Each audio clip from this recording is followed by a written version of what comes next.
E aí, pessoal, tudo certo? Na aula de hoje nós vamos falar sobre sistemas de identificação automática, também conhecidos como AIDC. Vamos falar algumas aplicações, principalmente do ponto de vista industrial, e algumas tecnologias que a gente usa para esse tipo de demanda. Nessa primeira parte, a gente vai ter uma visão geral, vamos falar de alguns exemplos de aplicações desses sistemas automáticos de identificação, vamos falar um pouco sobre códigos de barras, e algumas outras tecnologias que são usadas, então, para identificação. E na segunda parte a gente fala, então, sobre radiofrequência, o RFID. Bom, em muitas aplicações industriais, nós temos a necessidade de capturar informações sobre o processo. Geralmente, quando a gente pensa num processo manual, isso é feito usando pranchetas, onde tu tem ali algumas tabelas, alguns formulários, e o operador ou um analista vai coletar vários dados de produção. Em geral, sobre o produto, pode ser também sobre o processo, pode ser uma coleta de tempos de produção, pode ser um relatório de falhas, onde ele vai ter que escrever ali vários dados, informações sobre aquele erro. E quando a gente faz a coleta e inserção manual desses dados, a gente tem 3 dificuldades, problemas, limitações aí. O primeiro são os erros humanos. Em função ali do ambiente, da iluminação, de várias questões sobre cansaço, leitura, atenção, a gente está muito propenso a erros de digitação. Então, um erro a cada 300 caracteres é mais ou menos um exemplo de estatística aí que pode ser pensado em questão de erros. Então, ao escrever os números, tem probabilidade da pessoa digitar errado. Ao ler aquilo ali e lançar numa planilha, por exemplo, num editor de planilhas, também tem probabilidade de digitar errado algumas coisas. Então esse processo está propenso a muito erro. Ele toma muito tempo, porque a pessoa tem que coletar todos esses dados, outra pessoa precisa digitalizar, outra pessoa daqui a pouco precisa conferir, então leva muito tempo. E quando a gente tem esses atrasos, a gente tem também um atraso de reação em relação a algum evento que pode acontecer. Então, por causa desse atraso, por exemplo, se todos os dados ali e dados de produção num determinado dia, né, quantas peças foram produzidas, quantas peças tiveram defeito, se esses dados levarem muito tempo para serem lançados ou informados, né, para os setores que têm interesse nessa informação, muitas vezes vai ter um atraso muito grande entre um evento e a solução dele ou a busca por alguma solução por esse evento, muitas vezes um problema que aconteceu na produção. Então tem esse problema do tempo e do custo que tu vai ter de ter um trabalhador ou um colaborador especialmente dedicado a essa tarefa. Então aqui a gente tem uma possibilidade muito grande de aplicar automação e tecnologias para melhorar essa parte que é super importante dos processos, de coletar dados e informações aí da produção. Então nós temos uma família de tecnologias aí úteis para que a gente possa informar esses dados ou entrar automaticamente com esses dados num computador ou num sistema que a gente usa, por exemplo, um MES, um ERP, sem necessariamente precisar um teclado, então, ou uma inserção manual. Um exemplinho aqui mais clássico, né, é um código de barras e o seu leitor, que facilita muito trabalhar, né? Pensa num supermercado, né, que tem lá os seus leitores nos caixas. Se não tivesse aqueles leitores, o tempo que ia levar para esse atendimento acontecer, né? Então, perderia muito, né, na produtividade, na eficiência operacional. Então, isso ajuda muito nesse sentido. Então, a gente vai ter uma precisão significativa dos dados, a gente reduz muitos tempos e reduz todo o trabalho relacionado a essa coleta e captura de dados. Exemplos aqui na indústria, então, vendas, controle de inventário, controle de estoques, né? Tu pode ler esses códigos de barra para, por exemplo, conferir se teu estoque está atualizado, se o teu inventário, se o teu sistema está atualizado em relação ao que tu tem fisicamente no estoque. Para manipulação de materiais é super interessante. Então pensem, por exemplo, uma agência dos Correios que recebe encomendas para vários lugares do país e ali, utilizando esses códigos de barra, conseguem, por exemplo, numa esteira fazer uma separação por estado, por exemplo, por CEP. Então, tu pode automatizar essa separação de materiais, a coleta também dos materiais e o encaminhamento. Isso facilita muito, permite, então, aplicar automação em algumas partes dessas atividades. E para operação de fábricas é bem importante para processar pedidos, para que pedidos tenham códigos específicos que possam ser consultados no sistema para ver exatamente o que o cliente pediu para fazer, para rastreamento, ou seja, tu pode, por exemplo, colocar um código de barra na entrada de uma linha de produção num produto e tu pode ir registrando aonde esse produto está passando nas várias etapas ali, nas várias estações de produção da tua linha.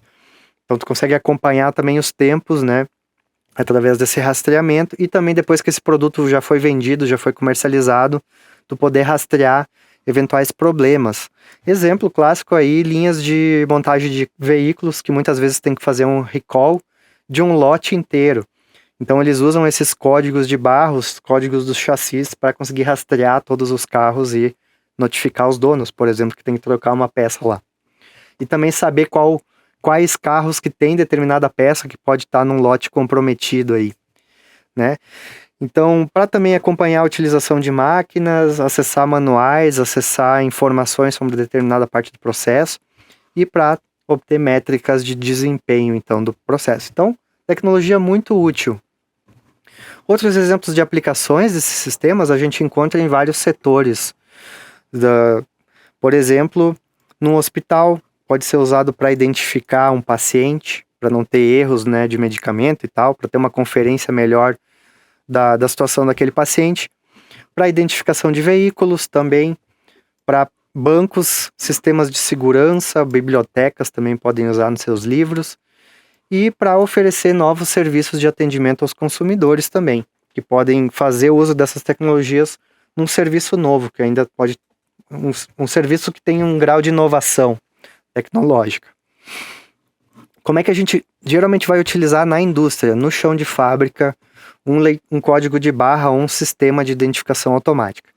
Aqui a gente tem um exemplo de uma esteira, onde passam vários produtos com tamanhos diferentes.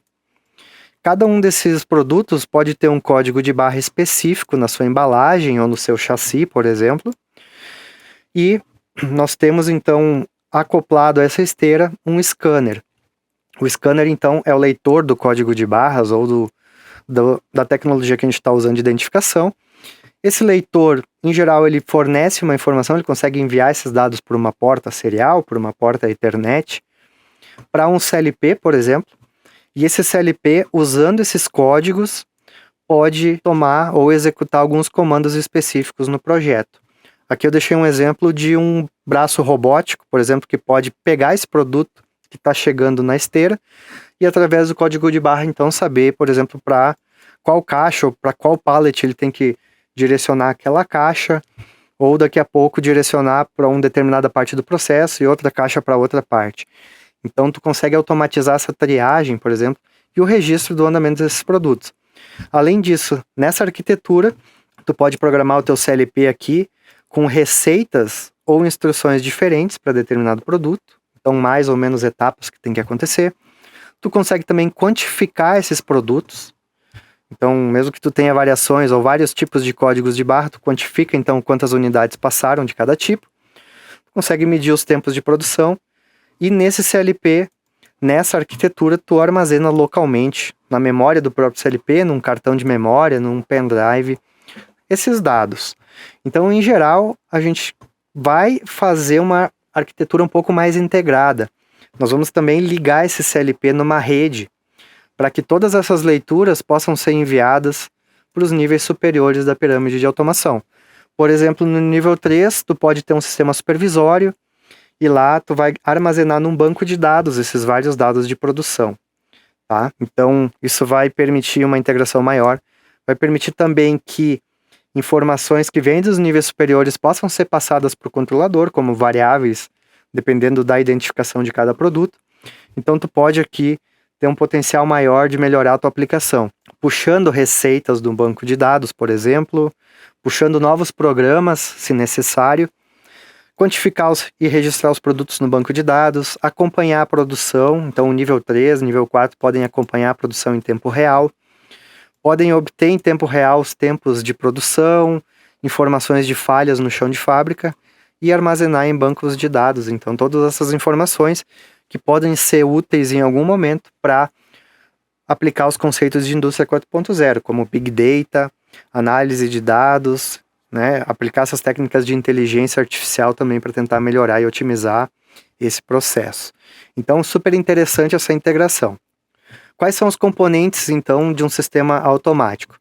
A gente vai ter um codificador ou uma impressora que vai gerar, então, uma sequência, um sinal, um gráfico, uma imagem para ser impresso numa etiqueta que vai ser colada ou para ser impresso diretamente numa caixa ou num objeto. Então esse é o codificador, ele traduz o código então no gráfico, e a gente tem a parte de leitura então, que é o scanner, que vai conseguir ler esses sinais codificados e converter num sinal elétrico em geral, ou usar um sensor que obtém ali um gráfico, e o decodificador, que vai pegar esse sinal elétrico e converter então nos dados alfanuméricos, e vai enviar isso por alguma porta de comunicação em geral. Quais são as tecnologias que nós temos de AIDC hoje? As óticas, que é o código de barra linear e 2D, que eu vou falar na sequência. Reconhecimento de caracteres, que é o uso de câmeras, então, sensores OCR, que são sensores que tem nas câmeras digitais, para reconhecer através dos pixels quais são os caracteres. E sistemas de visão de máquina, que usam câmeras mesmo, com vários algoritmos de processamento. Além disso, tem tecnologias eletromagnéticas, como a etiqueta RFID, que eu vou falar um pouco mais na próxima aula, e sistemas magnéticos, como cartões de crédito, fitas magnéticas, que também podem ser usados. Claro que aqui, né, numa aplicação industrial dificilmente vai ser usado isso aqui para produto, vai ser mais para identificação, talvez, de um operador que vai passar num setor específico, muito mais para controle de acesso. E, como eu falei, para identificar usuários também pode ser usado o Smart Card. Smart Card, na verdade, ele tem aqui os seus contatos com o circuito do leitor, tem um microchip, um microcontrolador ali, que armazena as informações com memória, com processador, com um circuito regulador de tensão, ajustes, e a gente consegue então armazenar essas informações em Smart Cards. Tecnologias touch, que vão usar telas de toque, e as tecnologias de biometria, que é o que? Reconhecimento de voz, reconhecimento de face, impressão digital, leitura de retinas. Então essas tecnologias a gente também vai poder aplicar para automatizar algumas operações, algumas atividades. Uma coisa bastante relevante sobre esses sistemas é que a gente precisa avaliar o desempenho desses sistemas de alguma maneira. Então tem duas métricas interessantes para a gente avaliar o desempenho, caso a gente precise fazer uma análise disso, que é a taxa de primeira leitura. O que é a taxa de primeira leitura? É a probabilidade de, na primeira tentativa de ler um código, ele ter sucesso, ele conseguir ler. Então, essa é uma porcentagem e a gente pode calcular ela com base no número de sucessos, no número de vezes que a gente tentou e deu certo, em relação ao número total de vezes que a gente tentou. Então, a gente vai sempre buscar ali que essa taxa seja próxima de 1 ou de 100%, que é sucesso completo, né? Essa taxa pode diminuir em função de sujeira, em função de uma iluminação às vezes inadequada. Então, isso aqui está muito relacionado à instalação do equipamento. E a taxa de erro de substituição é uma taxa, então, do scanner ler incorretamente o caractere que foi codificado. Ou seja, por exemplo, tu colocou lá o caractere 9 e o sensor, né, o dispositivo OCR de reconhecimento de caracteres achou que era um 8. Então também é o número de caracteres errados em relação ao total de números caracteres lidos. Isso aqui está mais associado então à forma ou tipo de tecnologia que a gente está usando. Exemplos então, código de barra. O código de barra linear é aquele que a gente vê nos produtos no supermercado. O scanner é basicamente um feixe de laser que varre então esse sinal. E esse preto e branco causa uma série de reflexões que são lidas por um sensor óptico. E isso gera um sinal elétrico, então, que é decodificado. Nós temos também o código de barra bidimensional, que é o QR Code, que vai conseguir colocar mais informações, só que precisa de uma câmera, né, de um sensor CCD, que a gente chama, né, que é o sensor das câmeras digitais, que vai conseguir ler isso aqui. Esses quadradinhos aqui do lado servem para identificar a orientação, para que tu possa ler de cabeça para baixo e o próprio algoritmo de reconhecimento ajustar a orientação. Os códigos de barra linear existem vários tipos, como por exemplo o UPC, que é o Código Universal de Produto. Esse código, cada fabricante, ao lançar um produto, por exemplo, um tipo de alimento novo, né, que vai ter uma embalagem única, ele compra um código desses, um código exclusivo, que vai ser usado somente por ele. Além disso, nós temos também a modulação em altura. A gente encontra esse tipo de modulação, em geral, é mais para correios, né, para alguns serviços postais.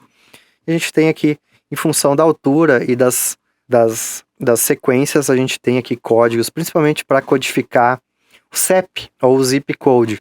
Isso aqui vai ser lido, né, por exemplo, numa esteira por um leitor que vai direcionar essas várias cartas, então, para caixas diferentes. Como é que funciona essa leitura desse código de barras? Então, como eu falei, vai ser varrido passando um feixe de laser em cima desse código, e o próprio sensor que está dentro do leitor, ele vai reconhecer esse sinal elétrico com bordas de subida e bordas de descida. E de acordo com a codificação, ele vai conseguir, então, reconhecer cada um desses dados, desses dígitos, por exemplo, que estão colocados aqui. Então, o código de barras, ele precisa ter um padrão, uma padronização desses sinais, para que os leitores, então, consigam reconhecer esses códigos.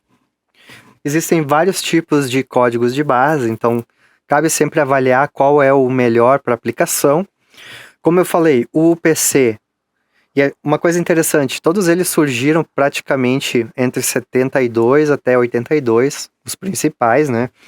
O UPC, então, sendo aquele para produtos, somente numérico, com 12 dígitos, e usado hoje no mundo todo, né? Para qualquer tipo de produto. Mas a gente tem, por exemplo, o código 39, que é alfanumérico, ou seja, tem números e letras. Tem o PostNet, tem o código 12893. Cada um desses é um padrão, então, que tem as codificações. O 128, por exemplo, tem mais densidade, e o 93 tem também um pouco mais de densidade em relação ao 39. Então, variações aí para conter mais ou menos informação também.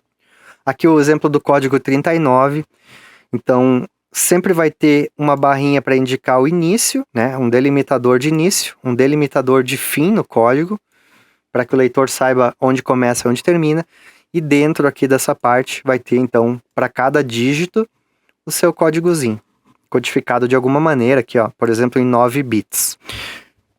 O exemplo do USD2, que é um subconjunto do 39 também.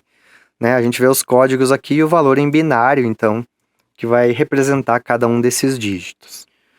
Aqui um exemplo, então, de aplicação industrial, onde a gente tem uma ordem de produção, no caso, por uma empresa que fabrica alguns produtos customizados, ou uma família de peças que um cliente pede, uma família mais específica, pode usar esses vários códigos de barra numa única folha, né, numa ordem de produção, para ajudar cada setor a se localizar nas tarefas que tem que fazer naquele produto. Então, por exemplo, aqui a gente tem um código de barra que é o pedido, aqui a quantidade a ser produzida, e aí, dependendo aqui das operações, né, da estação de trabalho e das orientações de produção, tem vários códigos aqui que os operadores podem, por exemplo, ler para pegar instruções mais específicas sobre aquele produto. Isso vai ajudar, então, ao longo do processo, a acessar as informações corretas e também lançar no sistema essas informações automaticamente através dessa leitura desses códigos de barra, para ter um acompanhamento melhor das etapas de produção. Além disso, temos os códigos de barra bidimensionais, como esse aqui, que é um código de barras que a gente chama de empilhado.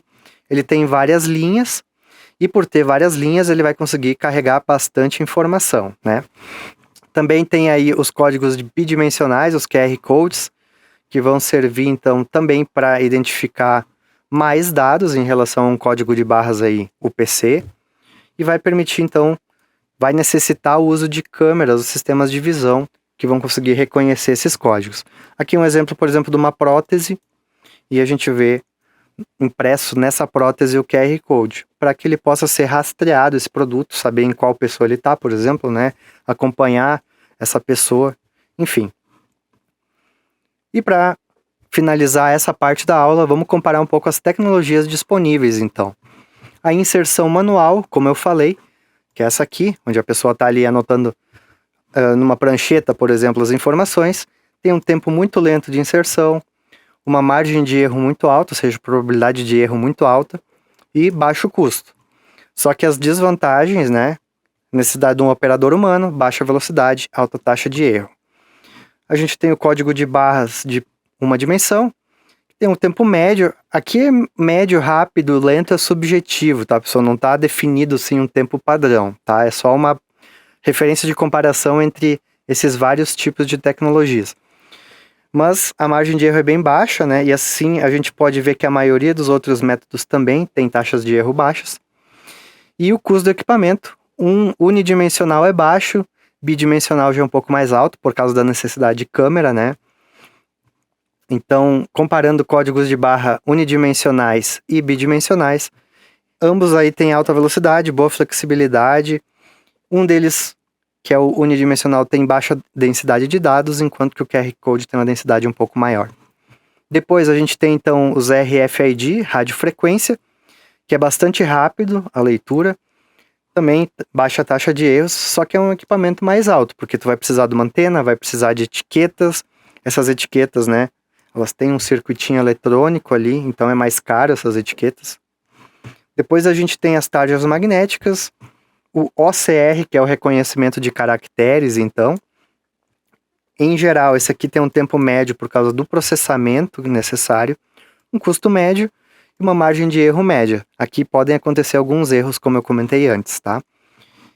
E a visão de máquina, então, que é o uso de câmeras para fazer esses reconhecimentos, que geralmente tem um processamento muito rápido, a margem de erro depende muito aqui, só que é um custo muito alto, tá? Então não tem muitas vantagens em geral, não é tão utilizado, tá? O mais utilizado mesmo, a gente vai ver na prática aí, são os códigos de barra, beleza? Então falamos aí da importância dessas tecnologias de reconhecimento automático. Pensem agora que eu trouxe exemplos de supermercados, de estoques, né, de controle de estoques, do uso na indústria, mas a gente utiliza esses códigos em praticamente todo tipo de produto hoje também, em função da rastreabilidade desses produtos. Então, é uma tecnologia muito atraente, muito interessante e muito relevante, assim, como uma das primeiras que a gente vai aplicar no chão de fábrica para tentar começar a integrar melhor essas partes, esses vários setores, né, e aquela pirâmide da automação que a gente usa para conseguir enxergar um pouco melhor a relação entre as atividades de produção, beleza? Então essa aí, vamos para a parte 2 então, que fala um pouco mais sobre RFID.